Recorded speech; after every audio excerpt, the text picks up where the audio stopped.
最近、瞑想やマインドフルネスが人生を変えるとよく聞くようになりました。じゃあやってみようと思って、忙しいところわざわざ時間をとって目を閉じじっと座ってみても、正直これ時間もったいない。なんか本読んだ方が人生良くなりそうと感じてしまう方も少なくないでしょう。今回はそんな瞑想が難しい方へぜひお伝えしたいことがあります。日常の中で1回1分こまめに行うある呼吸で人生が革命的に変わるということです。たった1分？そんなの効果あるわけないじゃんと思うかもしれません。しかし、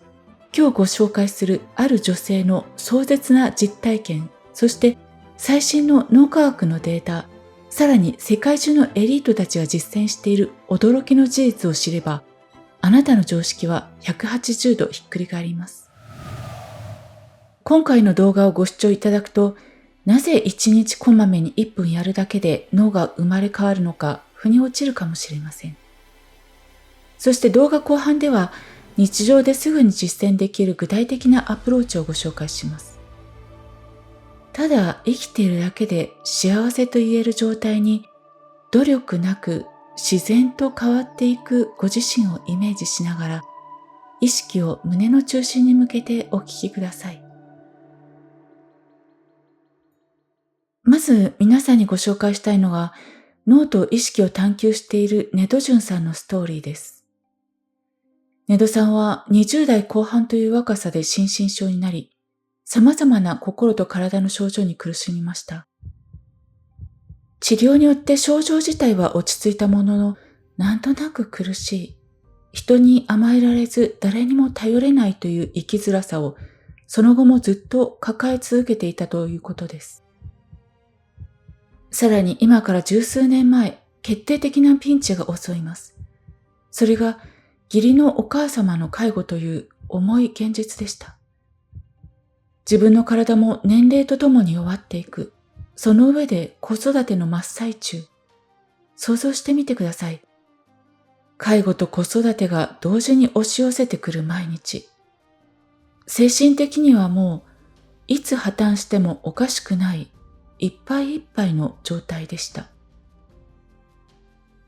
この時ネドさんの頭の中はどうなっていたかというと、自動思考がもりもりだったと言います。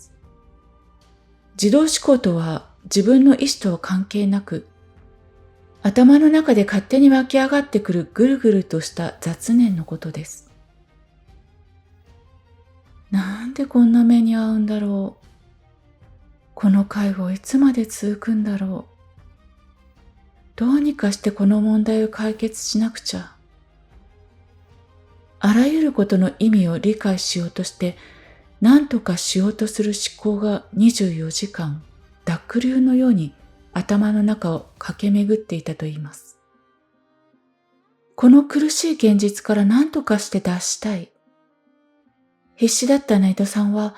占いに行ってみたり、あらゆる心理学の本を読み漁り、様々なワークにすがりました。知識を大量にインプットして人生を変えようとしたんです。ですが、目覚ましい効果を得られるものはありませんでした。そんな絶望的な状況の中で、ネドさんがひたすら続けてきたオリジナルの手法がありました。それが後に彼女がエレベーターの呼吸と名付けることになる呼吸法だったんです。ネドさんは義理のお母さんの介護をしていた過酷な半年間、まとまった瞑想の時間を取る余裕なんてありませんから、日常の隙間でこの呼吸法だけを毎日ひたすらこまめに続けました。するとある日の朝、奇跡が起きたんです。朝食が終わり、自宅でパソコンに向かっていた時でした。突然頭の中でパチンとスイッチを切ったように、一切の思考が消え去ったんです。世界がシーンと静まり返りました。それはまるでさっきまで大騒ぎしていた賑やかなテレビのスイッチを突然消した後の部屋のように、心は今までにないほど落ち着き、意識がどこまでも広がっていく感覚。視線を前に向けると、視界の透明感とキラキラ感が凄まじく、それまでの景色が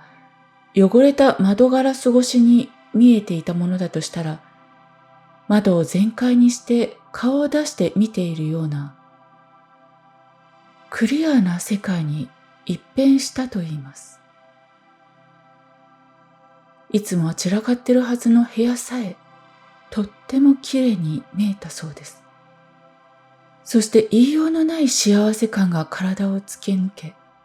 震えるほどの感動が押し寄せてきたと言います。ネドさんはこの時、自分に覆いかぶさっていた重い毛布のようなものから解放されたと感じたそうです。脳が幸せ脳に変容した瞬間でした。驚くべきことに、そこから何年もの年月が流れた今でも、ネドさんの頭の中の自動思考は消えたままです。常に静かで爽やか、生命の喜びに満ち溢れ、すべてを自分で解決しなければならないという長年の重荷から解放されたといいます。ここで皆さんに注目してほしいポイントがあります。ネドさんがこれほど劇的に人生を変え、いわゆる悟りのような境地に達した原因。それは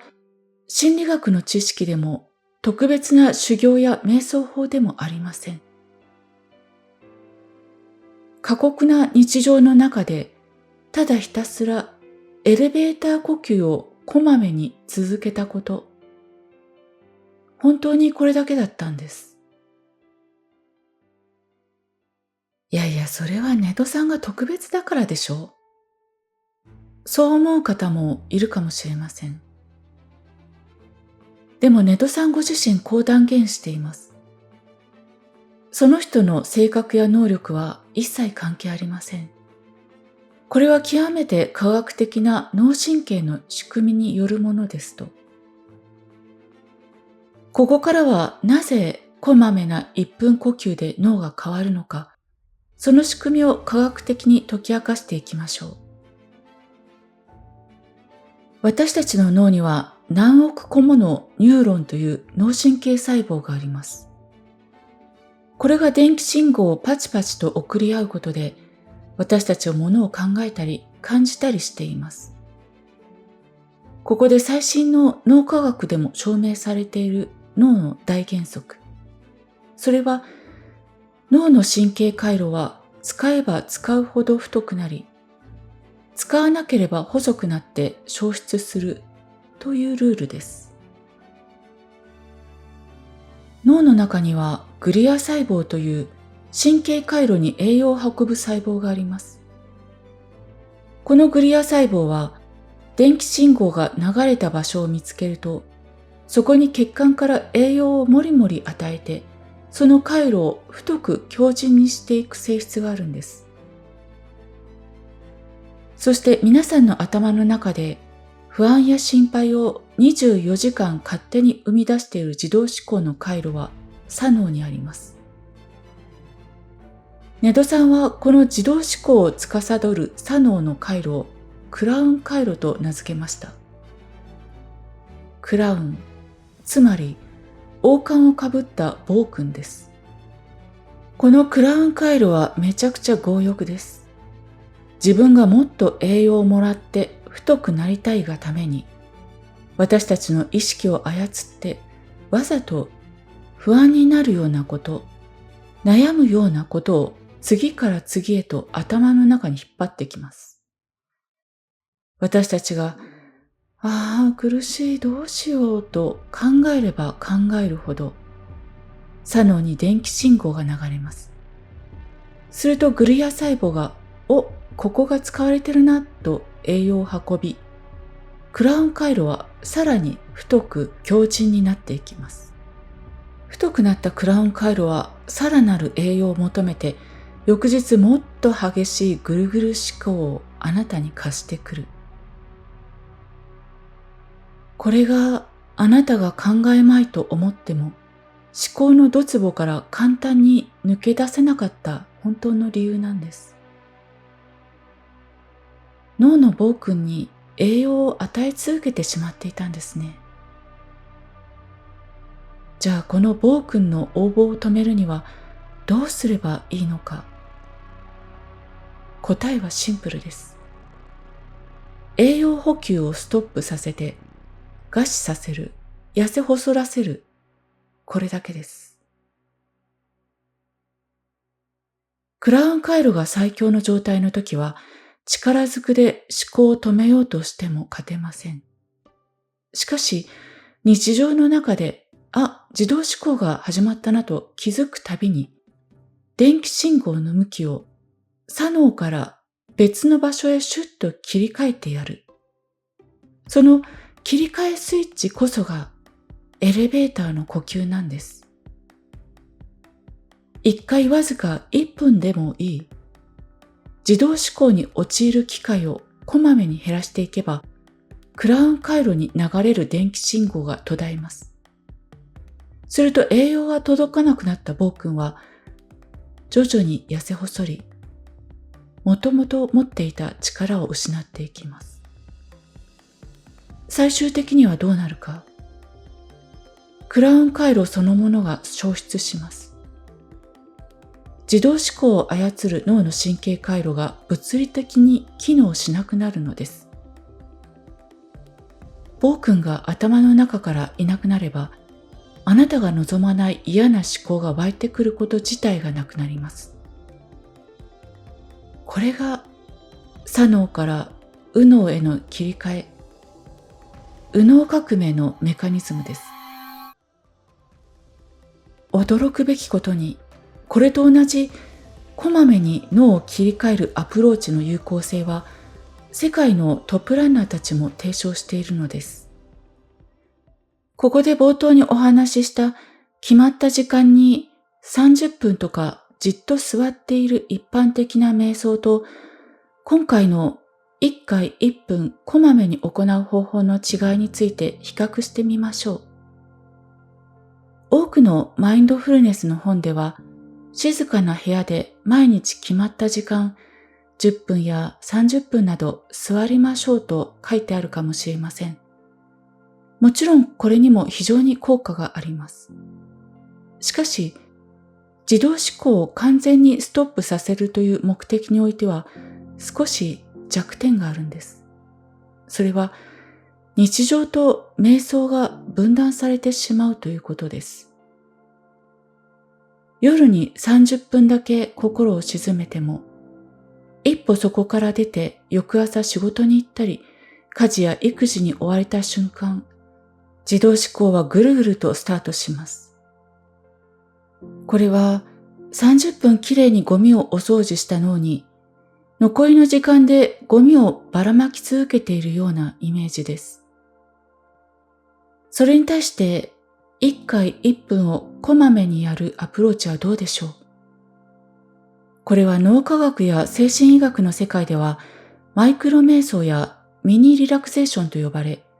むしろ現代人にとって30分の瞑想より効果的だという見解さえもあります。例えば提唱している有名人を何人か挙げてみましょう。Google 社にマインドフルネスを導入し、世界的なブームを作ったチャディ・メンタン氏。著書の中で1回の呼吸という究極のこまめな瞑想を提唱しています。忙しくて時間がなくても、ただ1回だけ深く息を吸って吐き、その1回に 100% 集中する。それを1日に何度も行うだけで、脳は十分にマインドフルネスモードに切り替わると言っています。スティーブ・ジョブズもまた、日常のあらゆる隙間時間に意識を今ここに戻すこまめなマインドフルネスの天才でした。なぜ彼らがこれほどこまめさを重視するのか。先ほどお話しした脳のルール。脳の回路を切り替えるには、1回の長さよりも何回その状態に脳を切り替えたかという頻度が命だからです。30分の瞑想を1日1回やるよりも、1分の呼吸法を日常の中で1日15回やる方が、脳の暴君に与えるダメージは圧倒的に大きくなります。自動思考というゴミが脳に湧いたその瞬間に、1分呼吸でシュッと片付ける。このこまめな初期化こそが、脳を疲れさせず、クラウン回路を最速で痩せ細らせる究極のハッキング術なんです。それでは、ネドジュンさんが半年間ひたすら続け、人生を大激変させたエレベーター呼吸を行ってみましょう。楽な体勢で呼吸を感じます。吸って吐いて、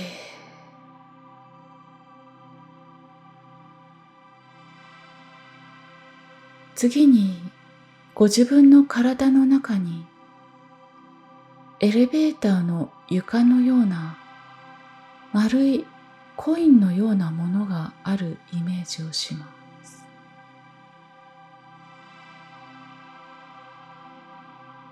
呼吸に合わせてそのエレベーターの床が上がったり下がったり、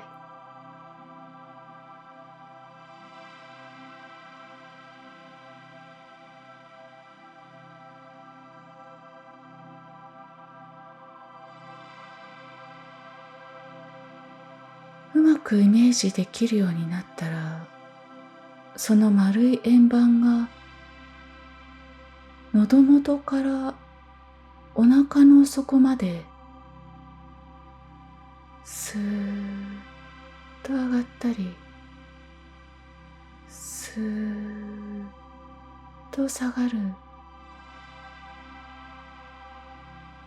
上下するイメージをします。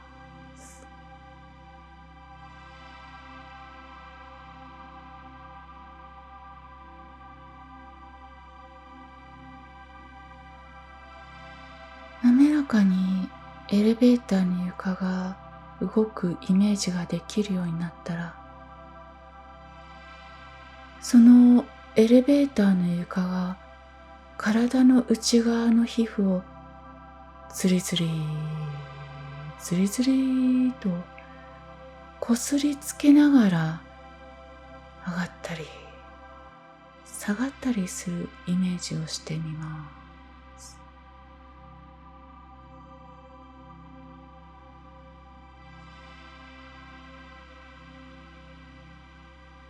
うまくイメージできない場合は、なんとなくふわふわとした光が体の中で呼吸に合わせて上がったり下がったりしている感じでも大丈夫で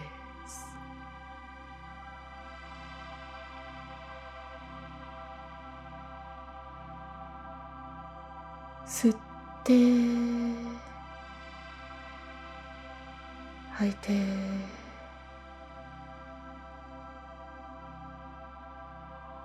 がったり下がったり、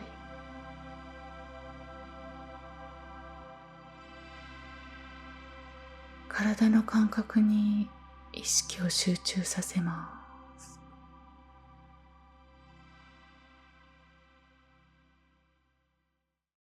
これを日常生活で続けるためのコツは、